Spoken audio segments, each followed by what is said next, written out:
देखिए, आज हम इस एपिसोड में जब मंगल की बात कर रहे हैं, मंगल जन्म कुंडली में अशुभ है, तो उसका क्या उपाय है और क्या उसके लक्षण हैं, जिससे हम ये निश्चित कर पाएँ कि हमें मंगल का जो दोष है, उसको हमें भुगतना पड़ रहा है। देखिए, मंगल को ना नैसर्गिक रूप से सेनापति का पद प्राप्त है। अब ये तो आप समझ गए होंगे कि जब सेनापति हैं, तो निश्चित रूप से क्रूर दिखते होंगे। मैं ये भी नहीं कहूँगा कि वो क्रूर ही होते हैं, वैसे मंगल का स्वभाव क्रूर है।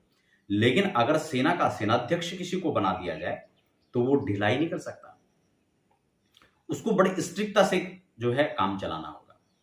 लेकिन कई बार मंगल के अशुभ होने पर व्यक्ति इतना क्रूर हो जाता है, इतना अनुशासित वह रहने लगता है कि उसके अनुशासन के कारण से सभी लोग दुखी हो जाते हैं। उसके क्या-क्या दुष्परिणाम हो सकते हैं?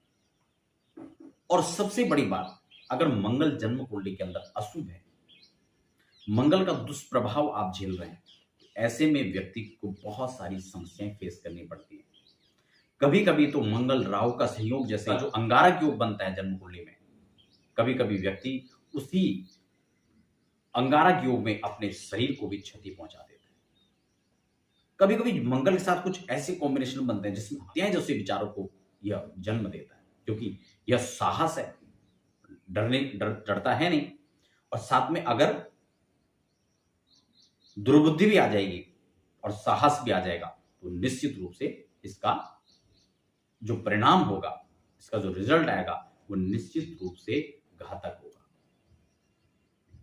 देखिए, एक चीज और है, यहां पर मंगल क्रोध है, अगर जैसे हमने कहा कि क्रोध की वृद्धि यहां पर करेगा। लेकिन एक चीज और भी समझ लीजिए, एक तो क्रोध होना होता है, एक तो क्रोध का होना होता है और दूसरा क्रोध में हो जाना होता है।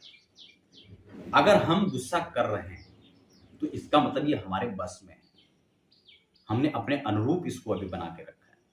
और अगर गुस्सा हम पर हावी हो गया, तो ये फिर क्षति पहुंचा सकता है, ये फिर नुकसान पहुंचा सकता है। मंगल अगर जन्म कुंडली में शुभ है, तो व्यक्ति क्रोध करेगा, व्यक्ति अनुशासन करेगा, व्यक्ति के अंदर लीडिंग क्षमता होगी और वो निश्चित रूप से एक सही रूप में अनुशासन करेगा, सही रूप में नेतृत्व करेगा। लेकिन अगर वो विकृत होगा, तो विकृत होने पर उसकी जो गाइडलाइंस होंगी, उसको अगला फॉलो नहीं कर पाएगा।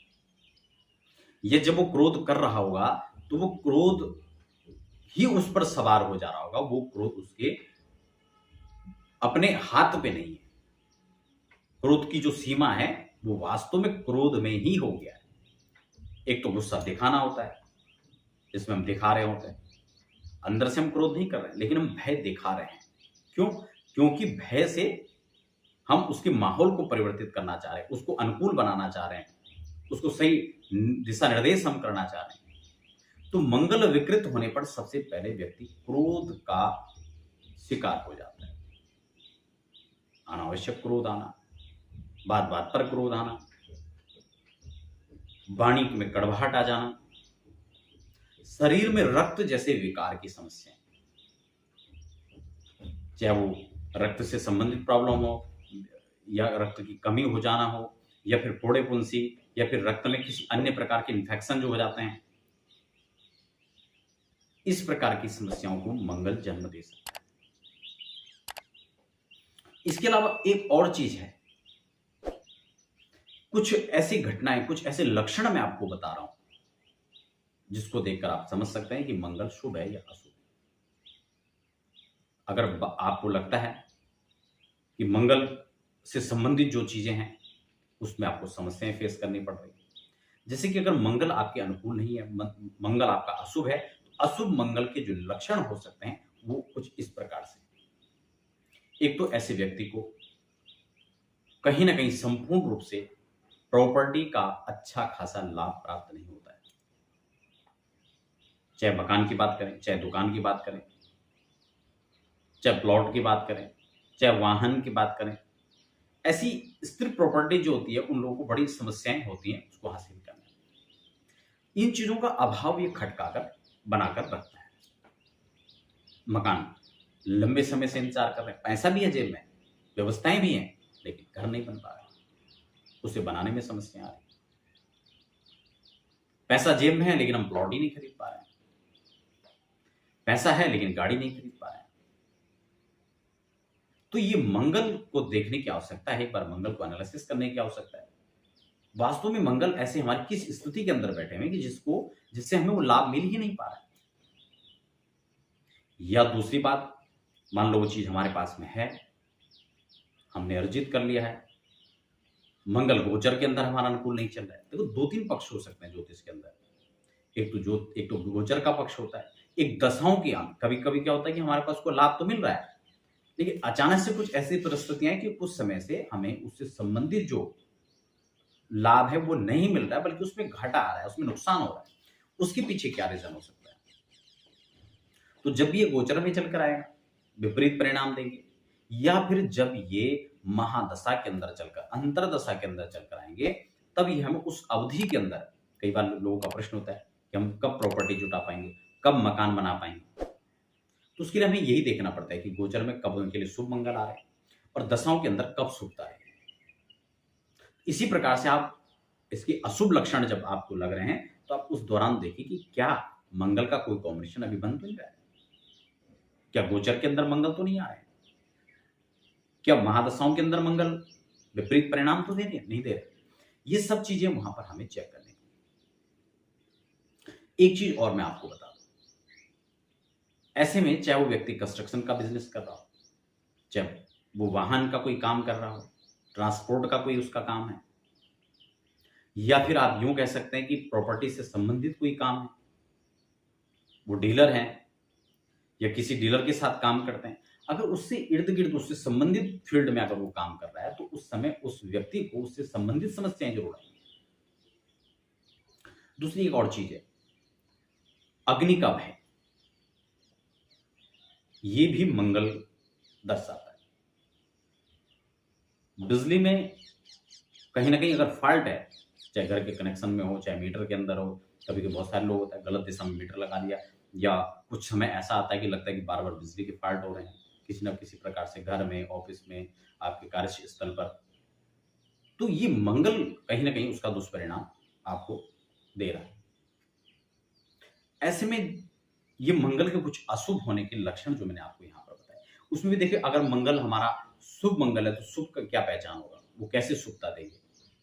अगर इन्हीं चीजों के अंदर जो मैंने आपको बातें बताई अनुकूल, जो अगर इसमें है, तो ये इनसे संबंधित जो चीज है उसमें आपको अच्छा परिणाम देगा। मान लो मंगल मेष राशि का है, मान लो वृश्चिक राशि का है, मान लो वो मकर राशि में बैठे हुए, केंद्र में बैठे हुए, त्रिकोण में बैठे हुए, तो वहां पर शुभ परिणाम देंगे। तब उनकी जब दशाएं चल करके आएंगे तो राजयोग जैसा फल देंगे, क्योंकि वो रोचक महापुरुष योग का निर्माण करेंगे आपके केंद्र में बैठकर, और तब वह मंगल आपको शुभ परिणाम देगी। अपने मित्र ग्रहों के साथ बैठे हो, मान लो वो सूर्य के साथ बैठ युति बनाकर, बृहस्पति के साथ बैठ गए, चंद्रमा के साथ युति है, तो ऐसी स्थिति में वो आपको शुभ परिणाम देंगे। लेकिन वहीं अगर इनकी दृष्टि पड़ रही है तब भी अनुकूलता रहेगी। बृहस्पति की दृष्टि पड़ रही है, उनके घर में जाकर बैठे, उनकी राशियों में बैठे हैं, तो भी अनुकूल परिणाम देंगे। लेकिन ध्यान रहे, अगर वो अशुभता कब देंगे, अशुभ कब हम उसको मानेंगे, कैसे हम इसको देखें, कैसे चेक करें हम, तो सीधा सा है, अगर वो शनि के क्षेत्र में बैठे हैं, शनि के साथ उनकी दृष्टि पर संबंध बन रहा है, या फिर शनि के घर पे जाकर बैठे हैं, या शनि के साथ युति करके बैठे हैं, तो निश्चित रूप से वहां पर ये जो परिणाम है वो आपको अच्छे नहीं देंगे। इसके साथ ही अगर हम बात करें कि अगर दशाओं में वो चल करके आ गया, मान लो शनि के साथ दशा में वहां पर चल करके आ गया, तो वहां पर शुभ परिणाम नहीं देंगे। मंगल खराब होने पर, डिस्टर्ब होने पर, चाहे गोचर के अंदर हो चाहे दशाओं में हो, दुर्घटनाओं जैसे योग बनते रहते हैं, बात विवाद की स्थितियां बनती हैं, खासकर दाम्पत्य जीवन में समस्याएं आ सकती हैं। इस बहुत सारी चीजें जो मंगल के विपरीत होने पर उसका अशुभ परिणाम आपको दे सकते हैं। इन अशुभ लक्षणों को आप दे सकते हैं। अगर इस प्रकार की स्थितियां बन रही है तो कुछ उपाय आप कर सकते हैं। मैं यहाँ पर बहुत छोटे उपाय आपको बताने वाला हूँ।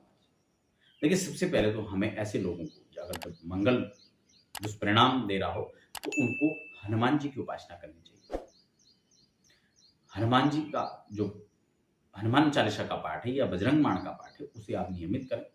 हो सके तो शनिवार मंगलवार को आप सुंदरकांड का भी पाठ करें, पहला उपाय। हनुमान जी को आप कम से कम 7, 11, 21 बार प्रसाद और चोला निश्चित रूप से नियमित जो है उसकी दिनचर्या में चढ़ाएं। उसके अलावा 3 मुखी रुद्राक्ष धारण करना ऐसे लोगों को लाल धागे में या तांबे का कैप बना करके उसको आप अपने धारण करें। ये बहुत बीज मंत्र का जो जप है, वैदिक मंत्र आप करवा सकते हैं, अनुष्ठान के रूप में भी किसी विद्वान से आप करा सकते हैं अगर आपको अच्छे परिणाम ले रहे हैं, आपको समस्याएं आ रही, और नहीं तो आप जो है इसका बीज मंत्र का जप आप खुद घर बैठे कर सकते हैं। कुछ परिस्थितियां ऐसी होती हैं जिसमें आप रत्न भी धारण कर सकते हैं, लेकिन मैं रत्न परामर्श के बिना किसी को रत्न पहनने की स्थिति में नहीं कहता हूं, क्योंकि रत्न कभी कभी उनके साइड इफेक्ट भी होते हैं। इसलिए जब मूंगा इसका रत्न होता है, अगर आपको लगता है कि ये कहीं ना कहीं मूंगा पहनने की स्थिति, तो आप मूंगा भी इसमें धारण कर सकते हैं। और रुद्राक्ष पहनने में आपको किसी प्रकार का कोई विचार करने की आवश्यकता नहीं, इसलिए 3 मुखी रुद्राक्ष बेझिझक आप पहन सकते हैं।